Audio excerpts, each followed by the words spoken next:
I'm shaking so hard my fingers barely stay on the keyboard. The stream is still running, full screen, and the man in the mask, he just said my name. Slowly, like he was tasting it. I don't know how he knows it, or how he's looking directly at me when I swear my camera light is off. But he is. His head tilts like he's amused, like he's been waiting for me. I can hear my own breath louder than the old computer fans, short and uneven, like I'm trying not to drown in the silence of my room. I want to look away, but I can't. On the screen, the masked figures stand in that rotten basement with a single bulb swinging above them, making shadows stretch like arms reaching for me. Chat messages in a language I don't understand flood the side, screaming faster than I can blink. My heart is punching my ribs. I don't know if I clicked something wrong or if this is what happens to everyone who finds this stream. He leans forward, close enough that I see the cracked texture of the mask, and says it again. My name. Clear. Slow. Like he's reminding me this moment is real. I've been watching you, he adds, and it feels like the room temperature drops 10 degrees. Behind him, something moves. Bound. Breathing. Someone else is there, tied to a chair. I can hear a muffled voice, wet and desperate. Their eyes are covered, but they're facing the camera, like they know I'm here. I want to shut the laptop, run, scream, do anything, but my body refuses. Every instinct I have is swallowed by a heavier feeling. Curiosity twisted with horror. I shouldn't be here. I should have stopped earlier. I should have listened to every warning I laughed at online. But I clicked that link, and now I think they can see me. To explain how I got here, I need to start a few days earlier. A few days before all of this, everything was normal. Or at least normal for. It was one of those nights where sleep felt like a suggestion instead of a need. Like a suggestion instead of a need. My apartment was quiet, too quiet, and I sat slouched in my computer chair with a half-finished cup of stale coffee beside me, the screen glow painting my room in a pale blue tint. It was already past 2 a.m., that time when the world feels paused and everyone sensible is asleep, leaving night owls like me to roam the internet in search of anything interesting enough to pretend life has meaning. I scrolled through YouTube, bouncing from video to video. Conspiracy theories, creepy documentaries, classic Reddit readings. I've always had a fascination for dark stuff, though honestly most of it rarely scared me anymore. After hearing enough stories about ghosts and killers, everything starts sounding like recycled pizza crust, dry and predictable. I guess I'd become desensitized, or maybe I was bored with everything safe. A notification pinged. New comments on an old post I made about weird internet findings. Nothing serious, just people joking about cursed websites. Someone mentioned a live stream that changes people, and another replied with a laughing emoji and said it's fake. That sort of thing. I rolled my eyes. If something really dangerous existed online, half the world would be making TikToks about it already. Still, that little message lingered in my head, like a whisper. As I jumped to random forums, I noticed an ad at the bottom of the screen. Plain black background. White text. No image. Just a tempting message that felt a bit too specific. Looking for something real? I smirked. Yeah, sure. Probably another scam promising free crypto or miracle pills. I refreshed the page. The ad didn't change. I switched to another site. Same exact ad, same exact words. I chuckled at the persistence. Creepy, but honestly impressive. My Wi-Fi flickered for a moment, the cursor freezing midair. A new pop-up appeared, glitchy and unstable, like it wasn't fully loaded. The title bar flickered random characters before. Watch usernames go offline like rats fleeing a sinking ship. The ones who stayed kept throwing nervous comments, jokes that didn't sound like jokes. Someone whispered about people disappearing after they watched too long. Another claimed it was run by a cult. A third insisted the stream watches back. It all sounded like urban legend nonsense, the kind meant to scare kids at sleepovers. But a part of me, the reckless part, felt something different. Not fear exactly, but that tingling curiosity that sits low in your stomach and tells you to lean in closer. Then my DM pinged. Unknown user. You actually want to see it? The profile had no picture, no mutual servers, almost like it spawned just to message me. Against better judgment, I answered, "What is it?" A moment passed, then a link. No context, no instructions, just a short message beneath it. Only if you don't scare easily. I stared at it longer than I should have. The channel chat kept moving, people warning each other not to click anything strange. One person typed, "If you open it, don't blame us." Another added a skull emoji. That was the moment I should have logged off. Closed Discord, shut the computer down, and slept like a normal human.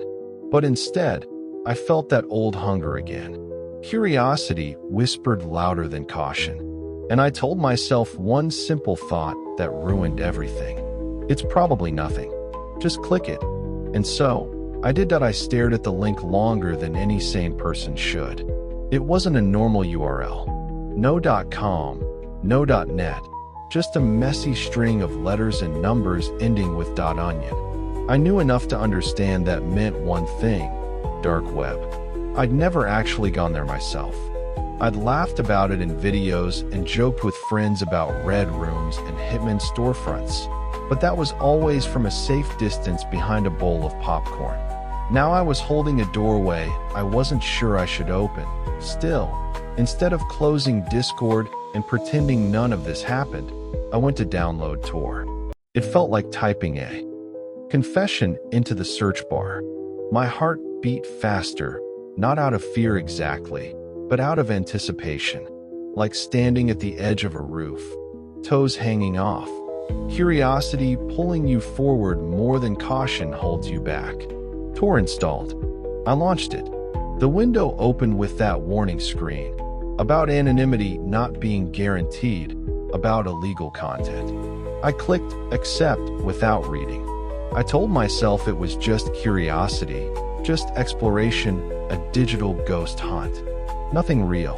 The .onion link sat in my clipboard like a loaded gun. I pasted it, pressed enter. The browser took its time, more time than anything should. The loading icon turned slow rotations, each one feeling heavier than the last. The room around me felt colder, like the air conditioning kicked on even though I never heard it. I pulled my hoodie tighter, rubbing warmth into my hands. My Discord pinged again. It was the same user. "Still here?" I typed back, "Yeah." "It's loading."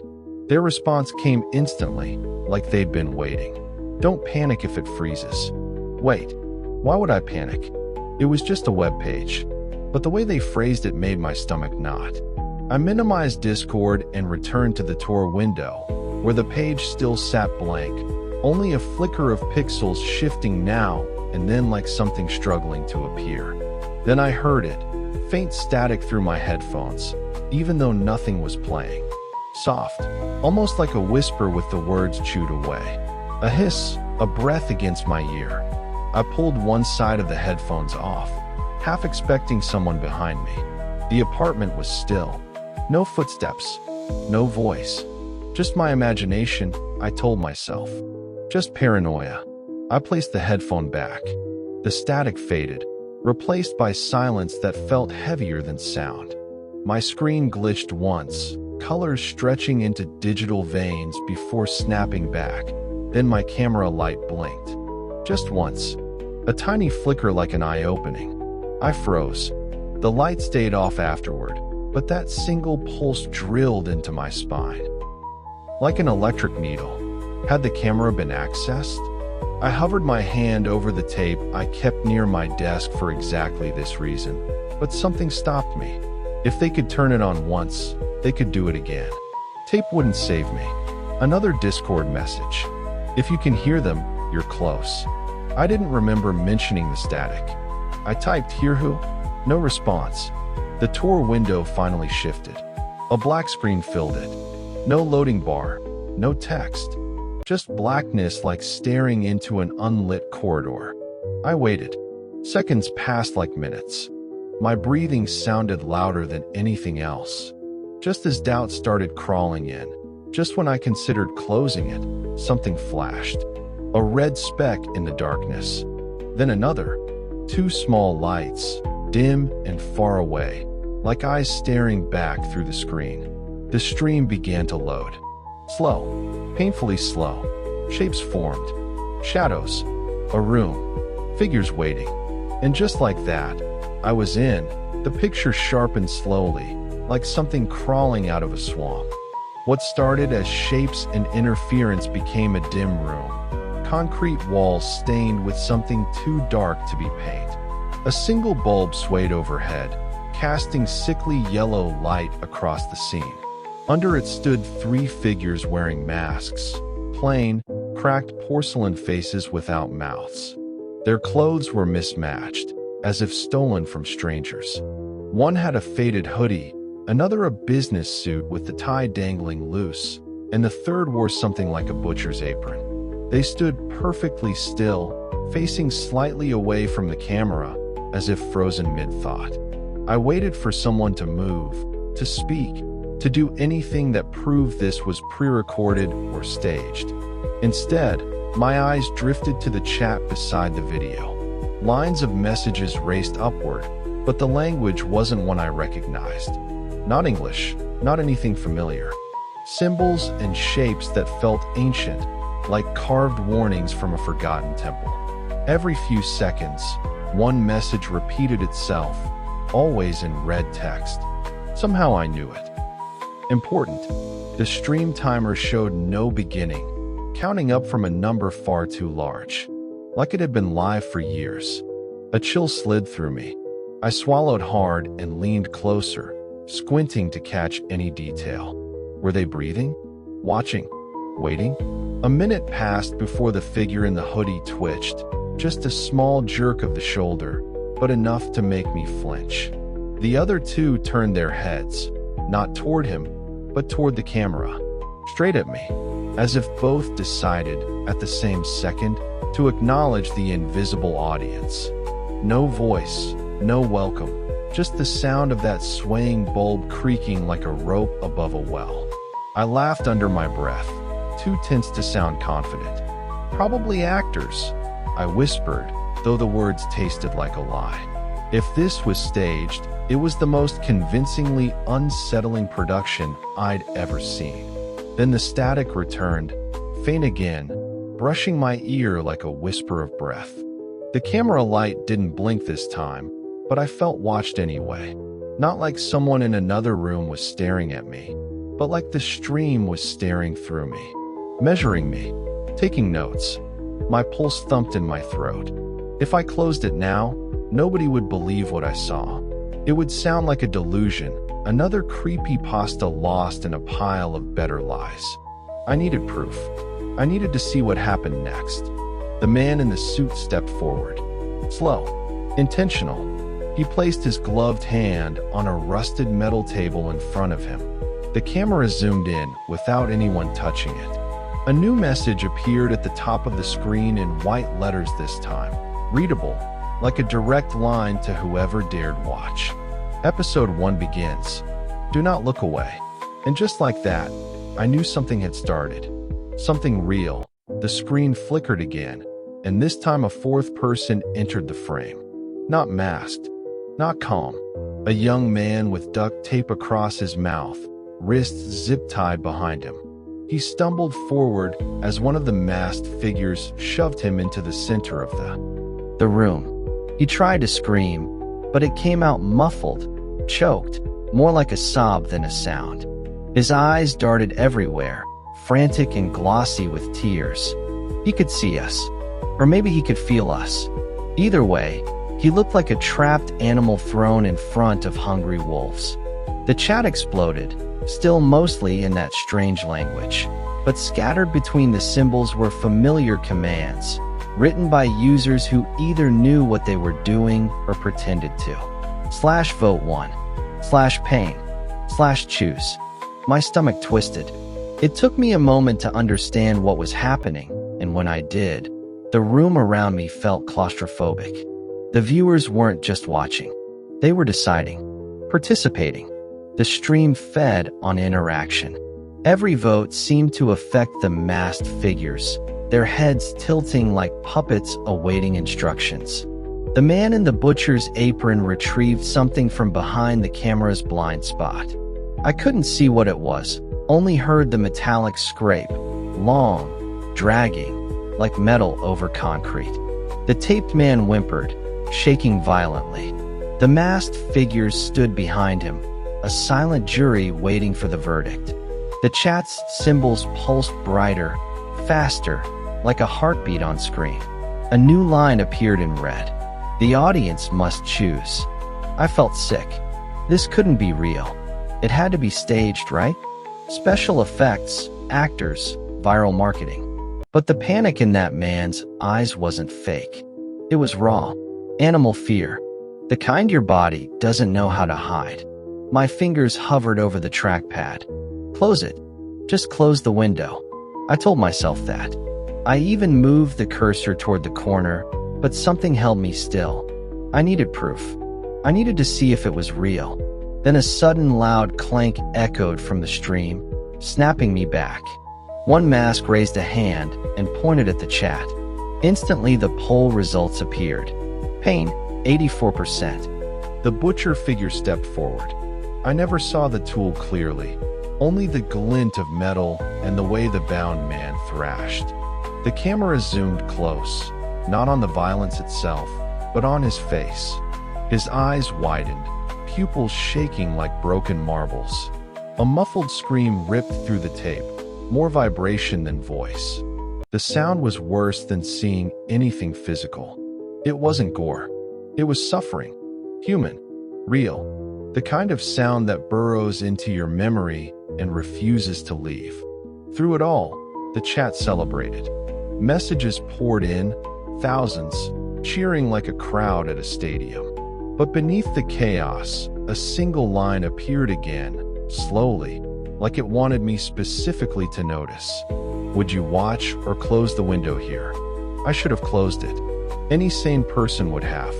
But instead I leaned closer, breath tight in my chest, unable to look away. Curiosity is a hook with barbs. You pull, it sinks deeper. My hand stayed frozen. The window stayed open. And the stream continued. I still don't know how it happened. Maybe my finger brushed the keyboard. Maybe I was more involved than I admitted. But the moment it happened, I felt my stomach drop like a loose elevator. My cursor was blinking in the chat box. I must have clicked it earlier while scrolling. My mind was somewhere between fear and fascination, and instead of closing the window, I typed a single, stupid word. Hello. The enter key went down before I could stop it. No sound, no reaction. For a second, I let out a breath. Maybe it got buried under the flood of messages in that strange language. Maybe no one noticed. Then the stream froze. Not buffering, not lag, just still. Every masked person on screen turned their head toward the camera in perfect, eerie synchronization. The victim stopped shaking. Even the background breathing noise, that constant static hum, vanished like someone cut the audio cable. I leaned closer without thinking. A soft ding echoed in my headphones. A new message appeared at the bottom. Chat. Not in that coded language. This one was in English. Welcome, new participant. My hands went cold. The message wasn't sent in public chat this time. It was private, addressed to me, like they knew exactly who I was among thousands of viewers. As if my camera wasn't just facing me, but watching me. I tried to click the close button. Nothing happened. The cursor moved, but the window didn't respond. I pressed escape, Alt plus F4, even pulled the Ethernet cable. The stream stayed, like it wasn't a site anymore, but an open door. A second message popped up. Do not leave. My heart was racing. My room felt smaller, darker. I could see my own reflection faintly on the laptop screen, pale and frozen like the victim inside. I wanted to slam the lid shut, but curiosity held me like a hand around my throat. The host stepped forward. Slowly, deliberately. He lifted a black phone toward the camera and typed something. A new poll appeared. Choose the next participant. The man on the chair. The new one watching. My breath caught in my chest. New one. That had to be me. Someone in chat spammed, too. Then others followed. The numbers climbed in real time, like a countdown to something I wasn't ready for. I should have run. I should have shut everything and walked away. But instead, I sat still, waiting and wondering what would happen when the vote ended. Curiosity again. It always starts like that. The screen went black for a moment, a heartbeat of nothingness that made my chest tighten. When it flickered back on, it wasn't the same room. The walls were darker, peeling, soaked in some liquid I didn't want to identify. The single bulb hung crooked, casting long, twitching shadows. And the victim, my stomach dropped. That wasn't the same person, but it was someone familiar. Blurred enough to avoid recognition, but the clothes, an old hoodie I knew from college, the worn sneakers, triggered something primal. My hands clenched, my pulse jumping. I didn't know. Their decision. And whatever happened next, there was no going back. Option A, bleak ending. The screen went black. The chat froze mid-scroll, numbers and symbols lingering like a half-formed warning. My scream cut short, swallowed by static and silence. For a moment, the only sound was my own ragged breathing, echoing in the room that had once been mine. Then nothing. The stream stopped. The laptop blinked once and shut itself off. I don't know what happened after that. No one knows. Whoever, or whatever, was behind it vanished as quickly as it had appeared. Somewhere, deep on the web, the footage still exists. Uploaded as if by ghost hands, the video of me, of us, waiting, terrified, pleading, screaming. If you stumble across a link like that, don't click it. Don't follow curiosity this far. Some doors, once opened, can never be closed. I wish I could warn everyone. I wish I could tell you the ending is safe. It isn't. Option B, ambiguous survival. I bolted. The door creaked open and I ran down the hallway, limbs stiff, mind frantic. My laptop was still open, still streaming, still following. No matter where I went, the camera angles mirrored me perfectly, as if the stream had merged with reality itself. I ducked into a closet, held my breath, pressed my hands over my mouth. The lights flickered, shadows dancing, but no one came in. Not yet. I don't know if they ever will. I turned back to the laptop, my reflection staring at me through the screen. The chat continued, voices urging, voting, waiting. I realized that escaping didn't end the game. It just extended the terror. If you ever get a private link, an unexpected message, a door opening to the wrong place, don't click it. Don't watch. I mean it. Because once it sees you, there's no telling how far it will follow. My breathing is shaking. The room feels colder than before, like someone opened a door to another world. The live stream is still glowing, but now it's showing me my face, my room. The chat explodes. Run, stay, end him. Every vote feels like a countdown on my life. I try to speak.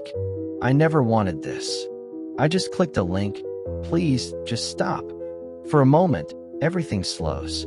One final message flashes in red. You are one of US now. The stream cuts to black. Silence. A vibration. My phone lights up with a message. The same link that started this nightmare. I stare at it, my hands trembling, and I realize the story isn't over. Voice softens, almost whispering. If you want to see what happens next, subscribe. Because the next video might be waiting for you. Screen fades to black with channel logo and subscribe for part 2 text. End.